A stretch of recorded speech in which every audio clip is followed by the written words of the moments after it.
Hi guys, my name is Pratik Joshi and welcome to my YouTube channel. Today we are going to be talking about the most common MBA admission essay questions. Now I know there are tons like these, but fear not, I am here for you because I have segregated all of these questions into just simple 5 questions.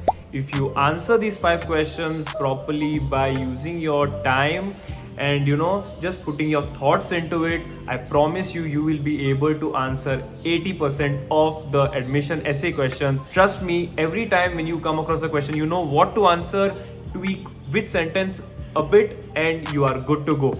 So, without wasting much time, let's get started. So, here is question number 1. What are your short-term goals, long-term goals? How are you planning to, achieve it using the MBA, or, how can the institution help you to achieve your goals? This is a question which is asked by maybe each and every institution out there because they really want to know where you are looking at yourself in the future. So here you need to give specifics about the role that you are looking out for, the company you are planning to join, what is maybe the starting position that you are eyeing for, and you need to be very, very specific with that. Also, in terms of short-term goals, you need to mention something around maybe 5 years down the line, and for long-term, maybe around 10 years to 15 years down the line. So this question usually is asked for a minimum of 350 words. It can go up to maybe 450, 500 as well. Because I'm just telling in this video the minimum words so that you have some idea in your mind how brief your answer needs to be. So for this question, it's around 350 words. So a very, very straightforward question, guys. So I don't think you will have any trouble answering this question.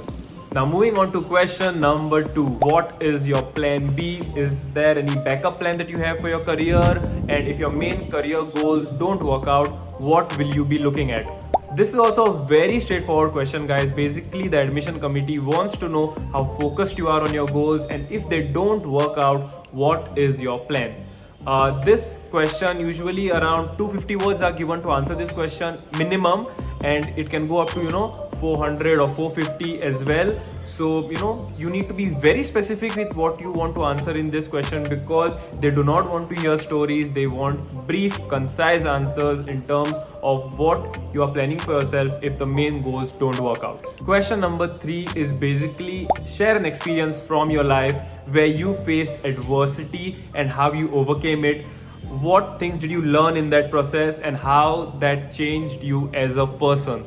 This is something the admission committee wants to know because they want to see how this person was able to think outside the box when he faced this particular situation. How did it change his morals maybe, or thinking process, how he adopted the solutions from that particular problem and used it in his everyday life. Also a very straightforward question, guys. So sometimes what they do is they will change words here and there, and they will say that how have challenges in your life help you become the person that you are, or stuff like that, but the answer still remains the same. Around 250 words are the minimum words required to answer this question, but it goes up to 350 and sometimes even 500 because college to college, institution to institution, this question and the weightage that it has changes. So please be aware of that. And also in this case, for each and every question, actually, you need to be specific with your answers. No one wants to hear stories here. The next question they mostly ask is how have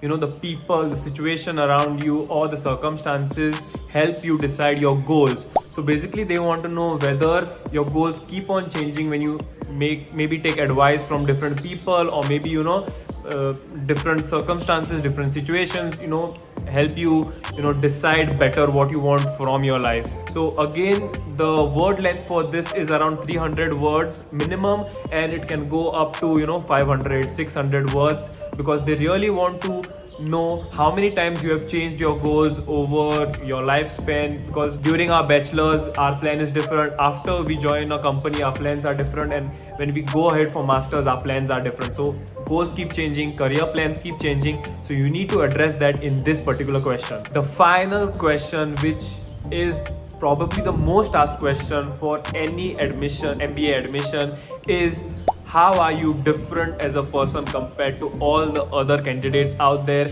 and what is that one special thing, that you bring to the table, which will help the institution and which will help the society and which will, create a positive impact out there. So here you need to speak about your positive. Who are you as a human being? How you bring about a change?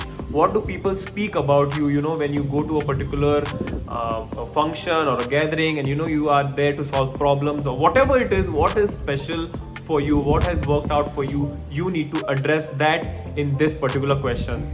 Basically, you have to sell yourself in this question. So this question starts somewhere around 350 words, and it can go up to 550 to 600 words. But here you need to provide them with examples, particular stories, or particular incidents where you as a person stood out and contributed in a positive way. So these were the questions that will be asked in each and every MBA admission process, and they will just tweak the question maybe or change the words here and there. But rest assured, if you know the answers to these 5 questions, I promise you, you will be able to answer 80% of the questions asked in the admission process. Now here comes an optional essay question which is asked by each and every institution, and that is there anything more in your application that you would like the admission committee to know? And this is a trick question. Basically, this is an optional question, so it's up to the candidate to whether decide whether he wants to answer it or whether he does not want to answer it. But I have seen that if you are good with words and if you have that particular quality where you can express yourself better, then please answer this question and try to convince them what is that something extra in your application that really will work out in your favor. And it's nothing rocket science in this particular question, but then if you answer this question in a very professional way, in a very simple way, it can lead to you getting that seat that you have always been eyeing. So that is it in terms of this video, guys. Thank you so much for watching this video till the very end. If you have any questions regarding whatever I've spoken in this video, don't forget to mention that in the comment section below. So I'll be seeing you for the next video. So until then, be happy, stay safe, all the best for your prep.